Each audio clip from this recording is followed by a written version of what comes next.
So, joining me from Adventures in Movies is Nathaniel Muir and Blake Heath. Welcome. Thank you, my friend. Thanks for having us. Thank you very much for having us on. Anytime. I'm your host, Foley, and we are going into all of our favorite cinematographer turned filmmakers, and that is Jan de Bont, a Dutch filmmaker who is best known for working on several movies pre and post fame for Paul Verhoeven, as well as James Foley's Who's That Girl, Ridley Scott's Black Rain, two-timer with John McTiernan on Die Hard and Hunt for Red October, Joel Schumacher's Flatliners, and Richard Donner's Lethal Weapon Free. He's just got a thing for a vision and been doing all these exciting movies. And let's not forget Leonard Part 6. Yeah, you gotta have your good-looking duds in there. I mean, he's worked twice with Louis Teague on Romantic the Stone 2 and Cujo, so there you go. And Ruthless People, which actually I think did... I love Ruthless People. Yeah, everybody I think it's like loves that one. Done by the Airplane guys. I mean, come on. Yeah, exactly. Yep. Private Lessons. Ooh, risque. Isn't it so wild though how, I mean, he does all these other kind of cult movies like Blue Movie, which is still to date one of the highest grossing, most attended films in Dutch film history, 2.3 million. Oh, wow. A risque film, and it's called that. But I just find it even so funny how he does a few other exploitations and slasher films when he comes in here. But for the most part, he's just so diverse, being asked for any kind of thing, from a period piece like Shining Through to just other well-known mystery and action movies. He shoots probably the most boring Tom Cruise movie, all the right moves, just very, very well too. That's one of the things that stood out when we started talking, and we were talking about what we were gonna. You let me know what options we had for the show. And I was looking up each person, and I'll be honest, full disclosure, I actually was not familiar with the name Jan de Bont. And then I looked at his filmography, and then the name, I mean, you listed some of the names that stood out, him as a cinematographer, but then, I mean, he directed Speed and Twister, and there's a Tomb Raider movie in there that he did. So immediately I was like, wow, I need to, this is the person I want to talk about, because it's so varied. But it was also really familiar. It took me back to unpredictable and very just something for everybody, as opposed to, okay, what do we do when we get up to this person? And now they're going downhill. Yeah, absolutely. And then I was talking to Blake about it, and I was telling him, like, yeah, he did Speed and Twister, and I was like, plus he's done some genre stuff like Cujo. This guy's really out there.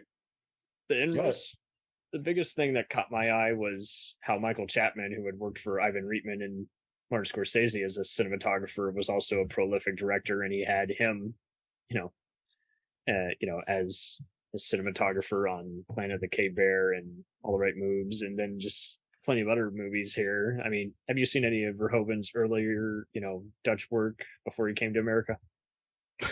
No, I have not. I know it's not.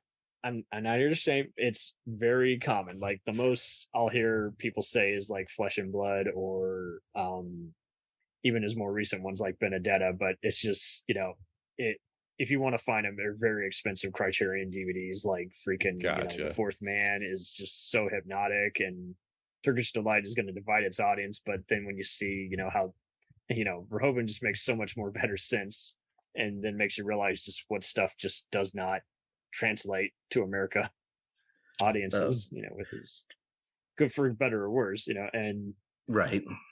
Turkish Delight, I saw, because that's the one with Rutger Hauer, right?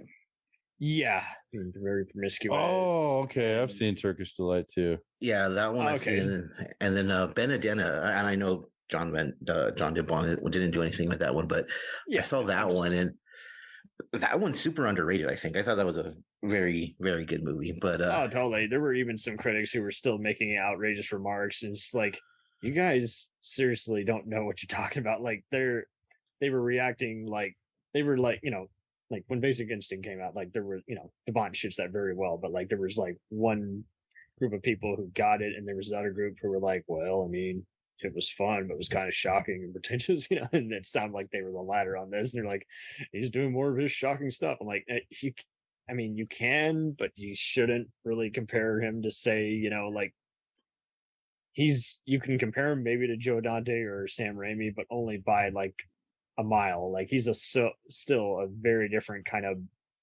cynic or satirist, so to speak, you know, compared to some of those guys who are doing other kinds of goofy stuff, but they're doing the goofy just to get your attention and then, you know, hit you with a plot twist. And I think Bont kind of followed that same deal. So he was interviewed a year ago, on 2 years going technically now, but in the time this episode lands, on Talking Pictures podcast, and he just seemed like a delight with how he just pretty much outlined how he didn't worry too much about the script so much as he did just having to tell his actors where to be in the moment, you know, just act naturally. And I just loved how he kind of just hit on that, how all his without naming too many names, he named Pacino as one example, is like actors who he just grew up adoring, and then the more they got famous, the more he couldn't stand them on screen. He's just like, if you have to yell in a scene, you're probably not all that powerful. You're just, you got a sense of falseness to you. So I just was really encouraged by that, because you look at all his adventure movies and you're just like, yeah, that there, anyone else would have gone way too overboard with that. That would have been like, anyone else would have probably had it be their Fast and Furious type, you know, movie that people either accept in a mindless way or reject, you know. And he just has a way of just like, I got to organize everything, but when I'm dealing with the actors, I want them to just be, you know, less flamboyant and more just kind of just natural beats and strides. Well, right, and I would even go so far as to say, like, I think he uses the action in his movies as the main character, you know, right? Like, as a director, yeah. I mean, as a director, look at his big movies, and it's like, it's literally tornadoes and a bus that's hauling ass. So I mean, you know, so yeah, you're not giving the actors a whole lot to work with if those are your main features. And, you know, yeah, obviously there's some good acting direction, I'm sure, in there. I think it all came from Roar, which has been a rediscovered movie, best known for you know, Tippi Hedren being attacked by lions, and because he was the cinematographer, he got attacked, and they used that image of the injured crewman as the selling point on the poster. Shit, there you go. That would have made me do the same thing. But yeah, I think he just got used to that, because he's not like a method actor or even like a Michael Mann or Tony or Ridley Scott type, where he's going to be, you know, on set for like 48 hours before some crew member finally shits their pants or complains and says, I gotta go home and get 3 hours of sleep, you know? Right. And it doesn't, like you say, come off as that self-indulgent, or like you say, like the villain has to be a typical kind. Like in this case, it's a supernatural element.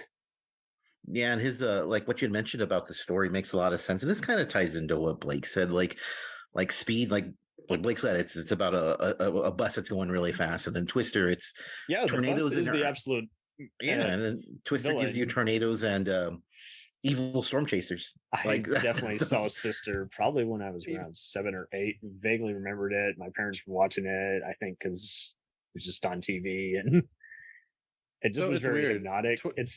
Twister was like a movie they showed a lot to us in high school for whatever reason. like we had downtime, it was like, put on Twist. And I got very bored midway through, but it's due for a rewatch. But I mean, it's not a movie I like actively hate, even though there are some implausible elements. I think he has a way of just kind of just showing how oddball it is, and so it doesn't feel like a just too implausible of a movie, if that makes sense, you know, because like there's so many other filmmakers, they will just ignore everything and just focus on the actors. And he wants to focus on the staging of everything. I mean, Andrzej Bartosiak was his cinematographer on Speed, and I don't think that man has done too many good movies, in all honesty, like Romeo Must Die and Doom, and just like he seems to occasionally get you with stuff like The Devil's Advocate, but then I see his cinematography, which he got a claim for on Sidney Lumet, and I'm like, yeah, no, Jan de Bont, that was a Jan de Bont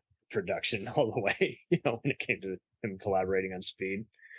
And I think that's just it. Like it is interesting seeing him, interviewed how, he's been an executive producer on so many projects, which he would start, but ultimately not be involved with. And he pretty much just noted in that same recent interview, he's like, I think I got out at the right time because now, enjoy. He says it he tries to be as neutral as he can. He's like, hey, enjoy what you want. But for the rest of us, there just feels like there's a sense of falseness with today's blockbusters. I think that's very interesting too, because everyone else just seems to be the fuck all the boomers and some of the other boomers, and it's also interesting. It's interesting to me that Speed 2 that he worked on, that's one of the only. I think that's the only thing he has a story credit for, and it wasn't very well received. He still defends it, and yet the story is just very clumsy. I can kind of understand what he's going for with it, but I think just because Jason Patric is just too method and stuck up of an actor, and Sandra Bullock wanted to do it for the paycheck, I think he just had the wrong ingredients and just a cruise ship. It should have been, I don't know, maybe a motorboat show or something. Because I don't think of Speed when I think of cruise ship. Exactly right. Well, he never did another story after Speed 2, and then he got out of the business after that Tomb Raider movie. And he seems like a person who knows when it's time to get out, and I can respect a person who knows their limitations. Did you ever hear the story of how he was originally supposed to work on Minority Report? Yeah, and there's quite a number of projects. The article was how he stole it from his mentor Paul Verhoeven. It was meant to be a Total Recall sequel, and he's like, "Hey, I want some of what Paul's doing here in Hollywood." And then they disputed over the tone and everything and the star, and I think that's what he got stuck up on the most. Is like, why are we arguing about actors? Any actor is great, Yeah, I was reading that Hollywood is kind of upset with him because of like budgetary issues. Like he tended to go over budget, or his shooting style would lead to being over budget. Am I right on that? No, that's what I read about Tomb Raider. Like after they told him after the first day of shooting, I think they were like, "Good job. By the way, we're cutting the budget $12 million," and he was like, "Wait a minute, like we're not." Oh. So I think budgetary things is definitely to blame for that, because in that same podcast series, they interviewed Stephen E. D'Souza, writer, here's a connection, writer of Die Hard and, every other awesome blockbuster, Ricochet, Adventure Inc.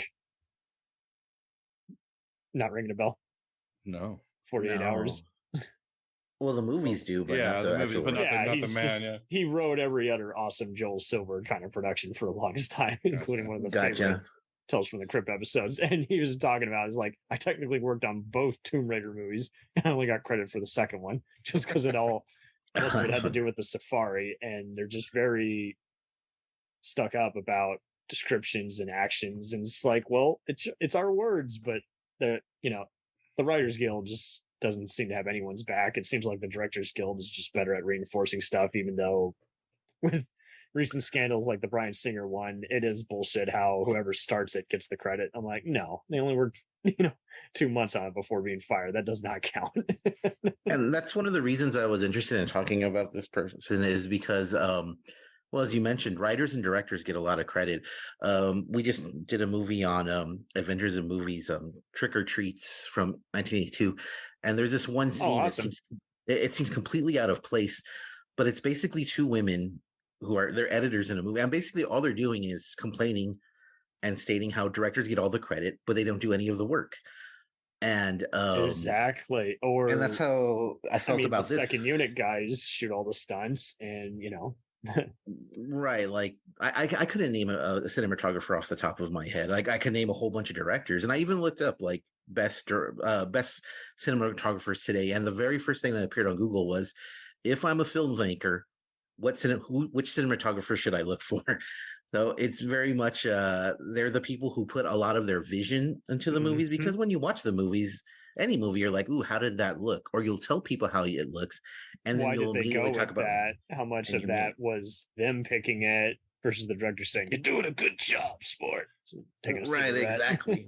Well, like in the summer, the big has been pretty well known recently for his work on No Country for Old Men and Skyfall, but I'm getting really annoyed by that, because I'm like, guys, he's not the first, but I just saw so many other people, like, they instantly knew him. I'm like, is this the first time you've actually paid attention to a cinematographer? Well, like Nope just released, right? And one of the main characters in Nope is a cinematographer, which that's a fun play on that. I think that's Jordan Peele kind of paying homage to the craft. I think a lot of them do. It just seemed like for a while, unless you were like a movie guy who already broke the fourth wall, no one really just gave a shit about it. They're like, oh, what's he do? I mean, Mauro Fiore, has worked with the likes of Peter Berg and Antoine Fuqua and even Michael Bay. And, I've been a fan since Training Day, but when he got the Oscar for Avatar, he just had to kind of be just straight up. He's like, well, thank you for giving me this award, but I didn't do any of that shit. And it's kind of funny, the Nope and Jordan Peele, it's really ironic because I think Jordan Peele was trying to give a shout out to cinematographers, but the debate for a few weeks in the summer was who's the best horror director, Jordan Peele, Mike Flanagan, Dave Bruckner, or whoever you want to go with, but no one was saying who's the best horror cinematographer. There was that. There was even who's good with suspense and everything, and it seems like everybody has to be labeled or compared to each other. And when I do comparisons to people, I'm just trying to give a description of kind of who was on the same kind of short list or blacklist, so to speak. Just who was being brought up in almost the same sentence, like who was the second or fifth pick, and they were like repped by that same agent. And de Bont kind of just, I mean, he still defends his version of The Haunting. I think it's an okay movie. I think it's just kind of the ending that drags it down, and I just can't stand Owen Wilson, but at least he gets decapitated. But oh, that movie's a pile of shit, but I love that movie. It was on TNT often in the mornings throughout the early 2000s, and I just didn't know what to think of it because I would just always see all the shocking moments midway through, and flipping. Peak Catherine Zeta-Jones. Bottom line. So. Oh yeah, she was delightful. It's all good. Yeah, I mean, it was also just another one where basically, I mean, I think without it, and Amblin wouldn't have produced The Haunting of Hill House, different version, Right. But it is never weird. have too many versions of that movie. That's right. But yeah, I think this version, its main issue is just its pacing. It's just kind of is trying to do too much, and I can see why de Bont might be angry because he's like, hey, I was doing a different adaptation. I wasn't doing a remake of, Robert Wise's original one. Yeah, no, that's obvious.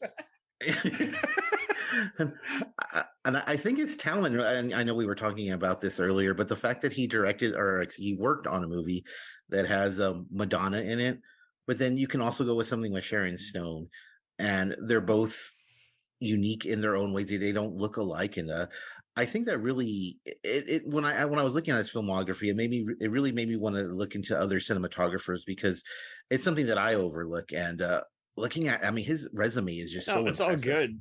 But okay, so I say this with like any other issue, like because kind of just like how all the recent controversies and other stuff that we've been doing is so systematic. Like people like to be told what to think, and they like to get into arguments for the sake of arguments, and social media is not helping. In fact, it's basically technology at its worst.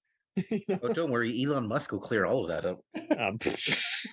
Oh, don't get me started. But is like we were always kind of like it would just kind of always come up. Like when we mentioned the movie, it's kind of like with the record album. Everyone wanted to mention like the first 5 hits from it, and it's like, well, what about all the other ones? They're not radio hits, but I love them, even if they're B-side. And same thing with movies. It's like everyone is like written by, directed by, and it's like, well, you're forgetting makeup, stunt coordinator, a gaffer, there's my so favorite's always produced by the people that brought you. It's like, dude, yeah. So people with money, cool.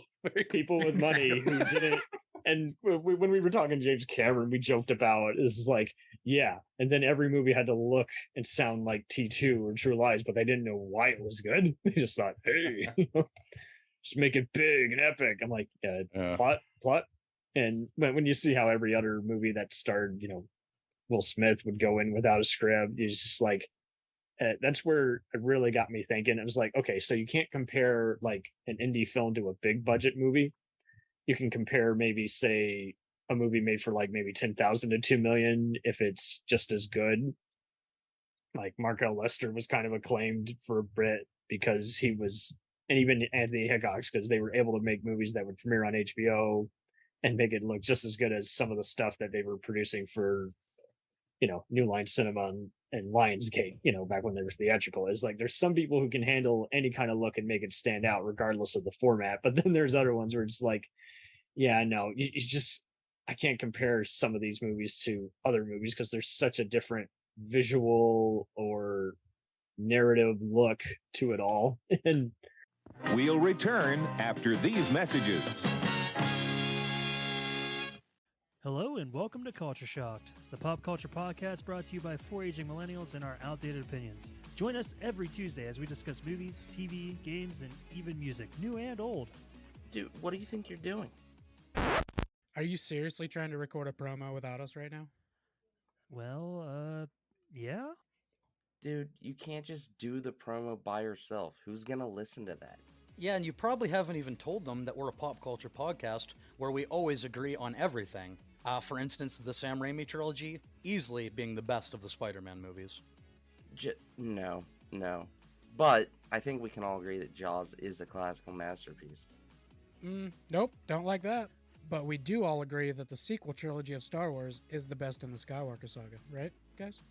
That comment is so ridiculous. I don't even know where to Anyways, that'll do it from all of us here at Culture Shock. Thanks for listening. Hey, it's Brent Pope, the host of Breakfast with Brent Pope. You've seen me on some of your favorite TV shows saying things like, "Give it up, Jimmy. You got to sink this putt to win." On Breakfast with Brent Pope, I sit down with guests from the entertainment world, and we do it all over breakfast. Or should I say Brentfast? Every week on Brentfast, you get inside Hollywood info and tips, great breakfast recs and foodie debates. Most of all, you get the most delightful 30 minutes of your week. So dig in. It's Brentfast time. Listen at Brentfast.com, Apple Podcasts, or wherever fine podcasts are found. Do you ever find yourself thinking about who would win in a fight between Goku and Superman? Hi, I'm James Gavsey, and on the Who Would Win show, me and my co-host Ray ignore anything important happening in the outside world and debate fictional battles between characters from comics, movies, and video games. We got a new show every week, and almost always am I the winner. Yeah, not true, Ray. In the past, we've discussed such matches as Captain America versus Darth Vader, Solid Snake versus the Iron Giant, classic matchups like RoboCop versus Terminator, and even the Muppets versus Sesame Street. That one was crazy. So if you're a fan of geek culture and love a spirited debate, check out the Who Would Win show wherever you get your podcasts, or check us out at whowouldwinshow.com.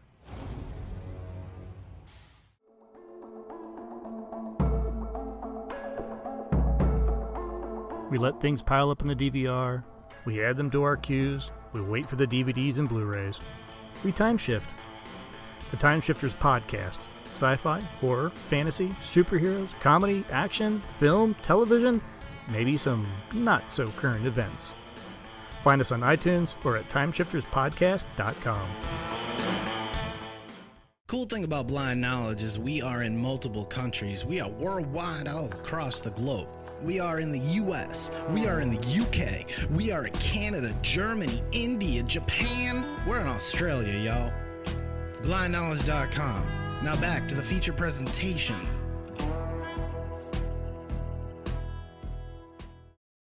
When you see all these fuckers just dicking around, and it doesn't matter how many millions that they were, chewing off, it's just like that they were just wrong for the part, and you don't know how much of it is half the time until years later.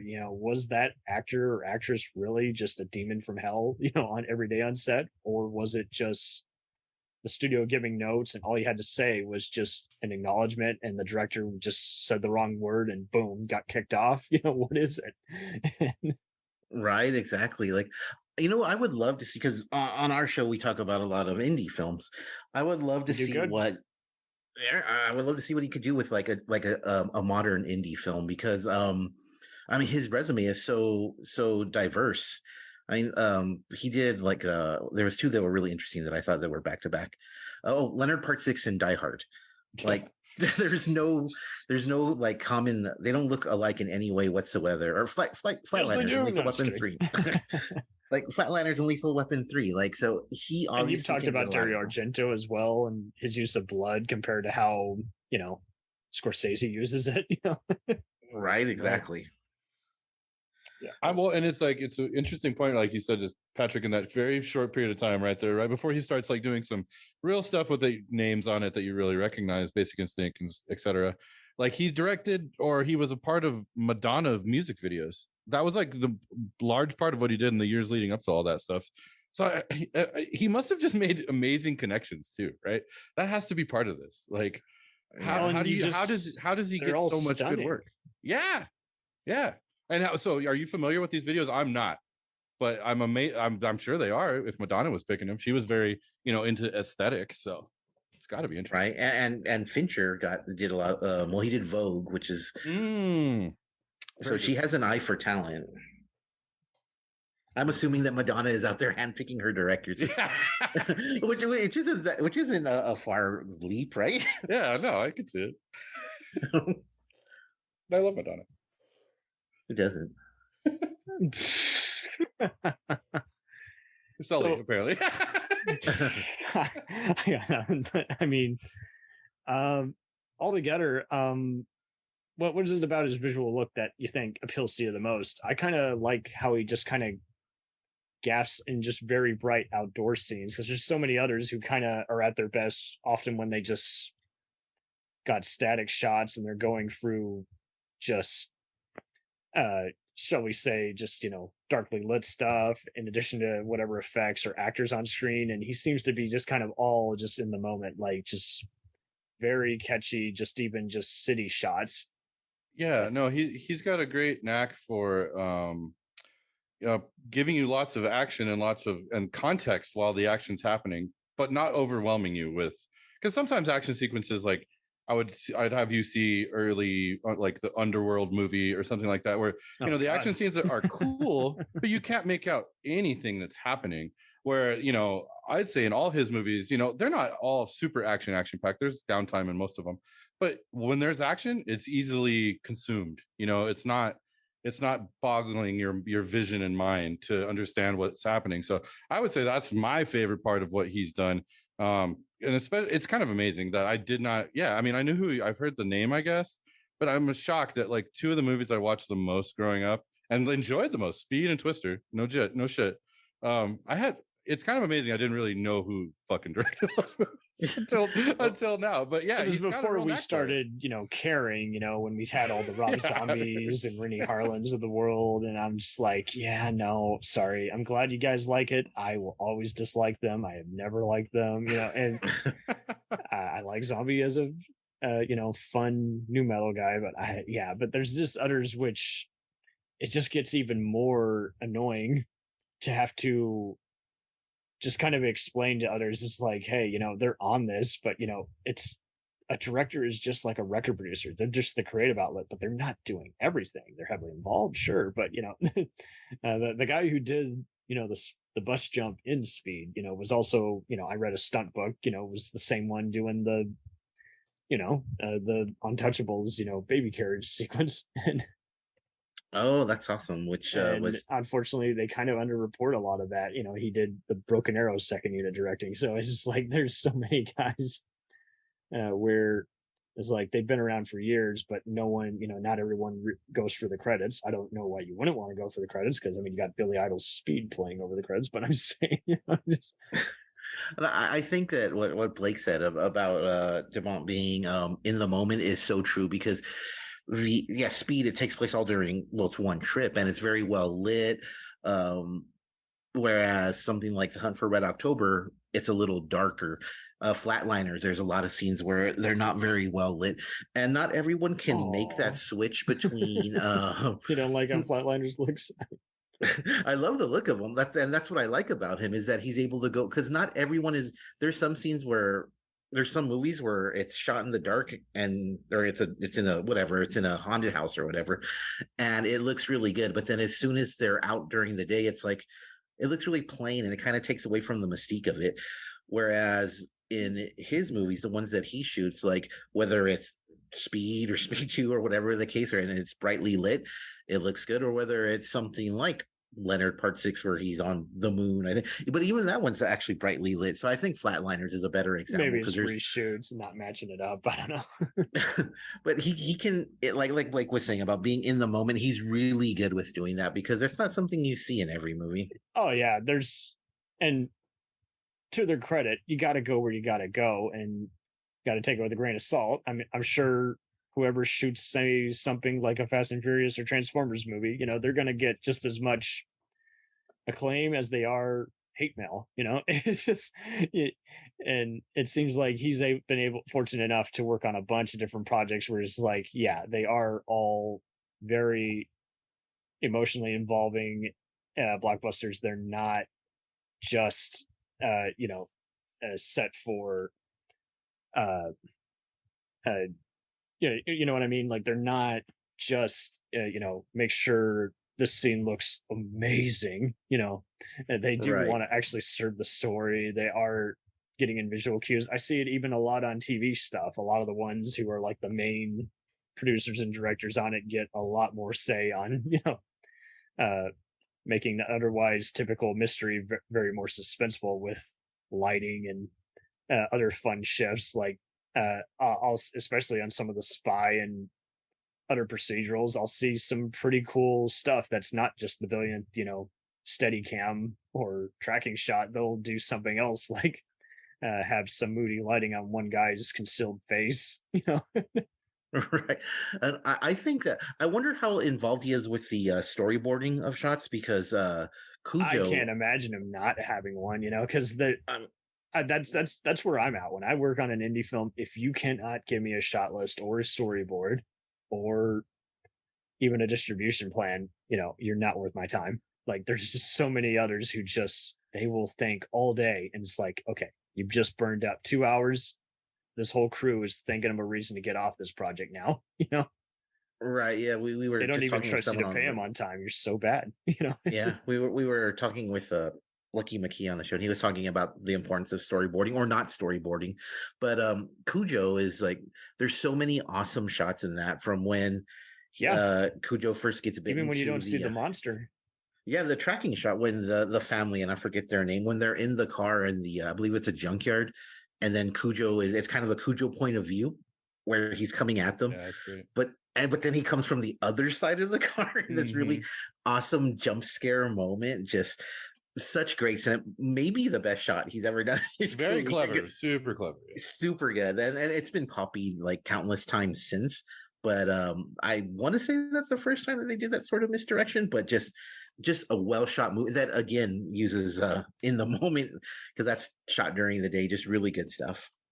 Oh, totally. Because there's just so many others, movies and shows that you'll see, and you'll wonder, but how much involved were they? Was it just, and I think we're just having to even remind, when we saw blockbusters that were dead in the water before they even came out and flopped, like Heaven's Gate and Waterworld, now it's even worse. Now there's always just like some TMZ guy showing a Christian Bale type, meltdown, and movies are even more bad at flopping. Just people, now people are even more prickly about, trailers and what have you, because they're not in studio anymore. And it just seems like we're now just to this point where, how do we get something to appeal to us, and how do we well, it's heavy scrutiny. It's very heavy scrutiny on every little thing that happens.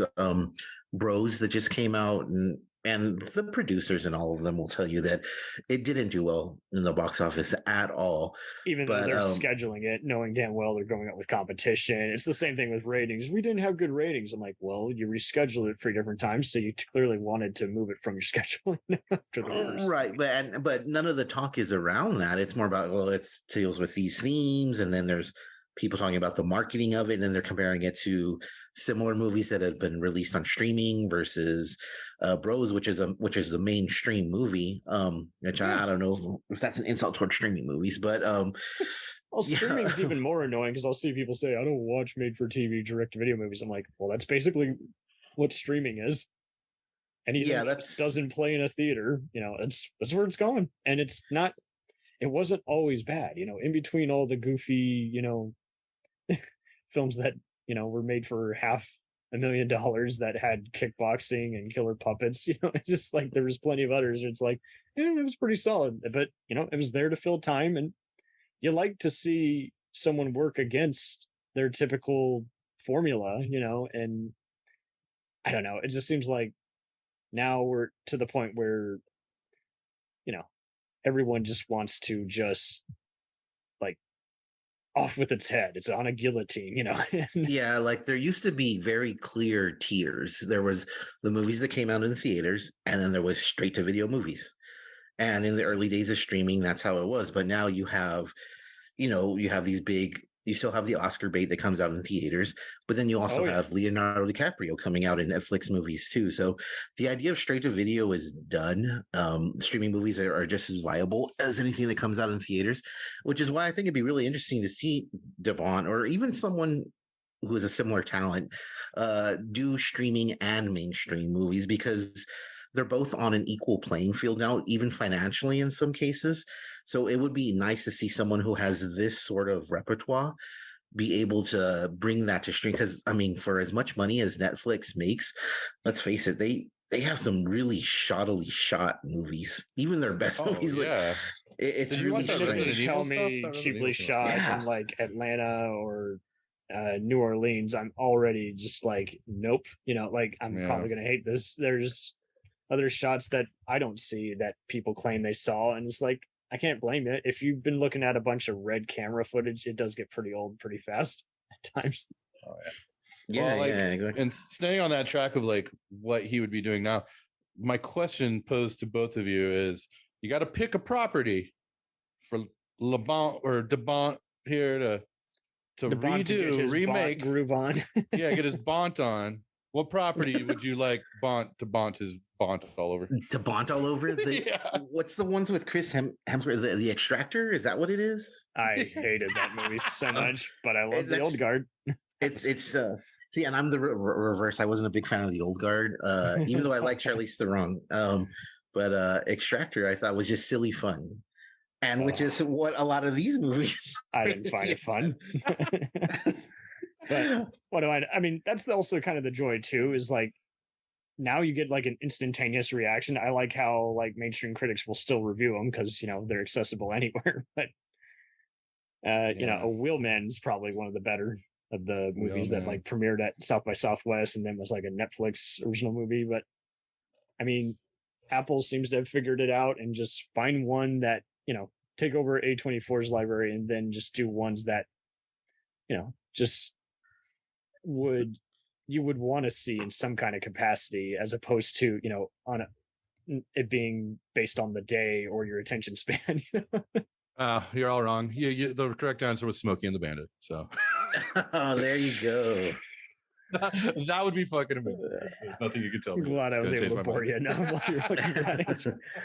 Oh man, I was just setting up my own jokes, at least. Yeah, that it would be nice if the question would be who would play Smokey nowadays, or not Smokey, the Bandit. I mean, with all they're remaking Roadhouse now, so it's only a matter of time. They did a terrible Dukes of Hazzard back in the 2000s with the Super Troopers guys, and that was Death on Arrival. So I mean, I think you got to make the cop a stud. You got to like Zac Efron that guy up. Yeah, but the mustache. I don't care as long as they don't remake Die Hard, because it would be lame. It's happening because they've only redone the formula so many times, and you definitely can't replicate McTiernan's attention or DeBont's cinematography on it. Yeah, all those over the shoulder shots when he's just going up the staircases. I've seen so many of those shots in something like Rogue One. You know what? It lost in that, because I mean, now the whole thing about Die Hard is whether it's a Christmas movie or not. Like everyone, like, oh my god, like they're coming up with this like it's original to them. Like, hey, do you think Die Hard's a Christmas movie? And then they look at you knowingly, waiting for you to laugh. But people forget like how it's action packed. There's the one-liners. There's the Christmas movie debate if you're still into that. But it looks really good. It's shot really awesome. Like, it is. Just the poster of him jumping out of the exploding building, just an amazing shot, iconic. And not every cinematographer that can say that. And he has a number of, maybe they're not as well known as what's from Die Hard, but he has a number of iconic shots. Oh yeah. I saw The Hunt for Red October. I saw the picture of who is it? Connery and one of the Baldwins, I believe. Saw them standing side by side. The one who shot someone. But the one who shot someone. I'm bad. I saw that picture so many times over the course of like the 5 years of that from when that came out. And then Basic Instinct. Lots of shots I remember from that. The Weapon Free seems to have like inconsistent shots, but I think that's just because different action units all getting together and shooting the shit. But it is what it is. At least the weapon movies are glorious messes, and they're super fun. They are. They absolutely are. And for some reason, I don't remember anything. Intervals like Part 4 has like so much action every minute, and I'm like, Jesus, it's so steroid induced before that was even a thing with The Rock and. Right. Kevin Hart comedies that have a random shootout. And yet I don't remember anything from Leonard Part 6. It's really weird. No. I can't blame you. I cannot blame you. I love the cover of that movie. Every time I look at the cover of it, I laugh. I know I've seen it, but I must have fallen asleep during it. It's like someone, it's like someone roofing me or something. It's weird. So irony. Nazi boy. Yes. Oh man. So he's got so much to grab onto. How would you recommend people start with his movies? Would you recommend they see his Paul Verhoeven stuff, or start with the American blockbusters like McTiernan worked on and such, and then venture on? Obviously, everyone's going to see Speed because it's like just the ingredients are all there. I thought I was cracking up when he told how Keanu, he's not known for being an ego-headed guy, but he wanted to approach it because he really legit thought he could be a Shakespeare guy. And he was like, no, just take a step back and go more for just venting your frustration, shit like that. And he's like, it worked way better because he was way too, he created way more barriers than what were needed. And I can only imagine what it was like working with Dennis Hopper when apparently interviews saying that he ad-libbed a few things that got in there. I'm sure it was super exciting working with him. I would recommend his McTiernan stuff for sure because Die Hard is a classic. Like everyone should see that movie. Sure. But then you can go from there. You can go into a spy thriller, and who doesn't like something like that? And Hunt for Red October I think it's very flawed, but it is a very interesting and exciting movie to watch. No, totally. That's exactly my pick. I would say Hunt for Red October. That movie's got so much. It's a weird movie, but it's got a lot going for it, and it's semi-iconic nowadays anyway. And then on his director of photography stuff, the Flatliners too, for sure.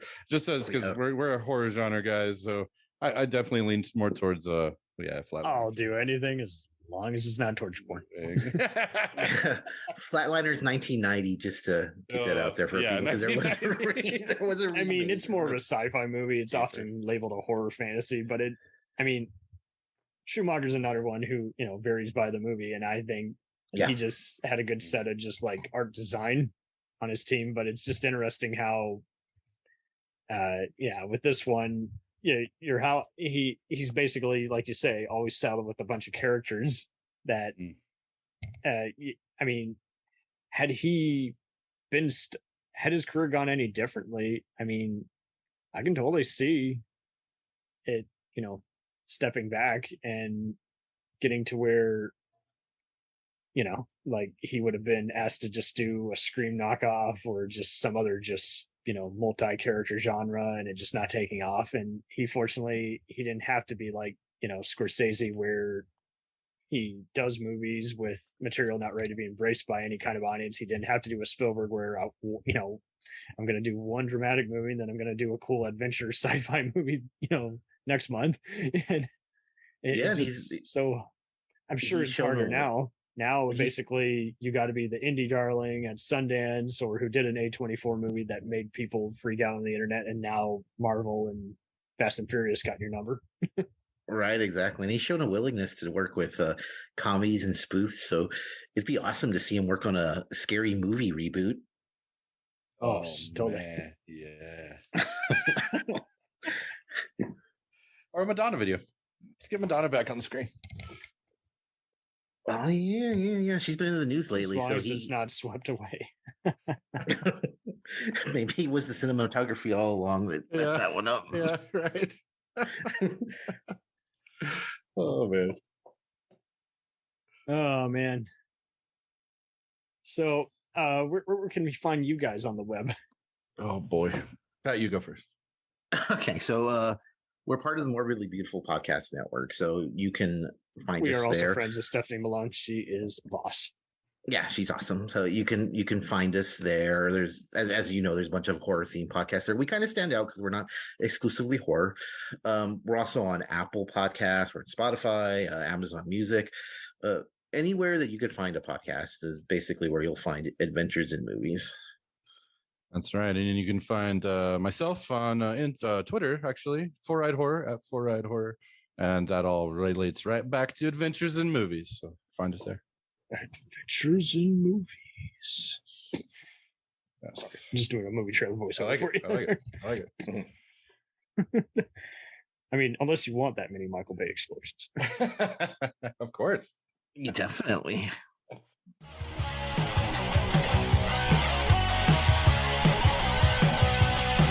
Follow us on the web on Facebook, Twitter, and Instagram.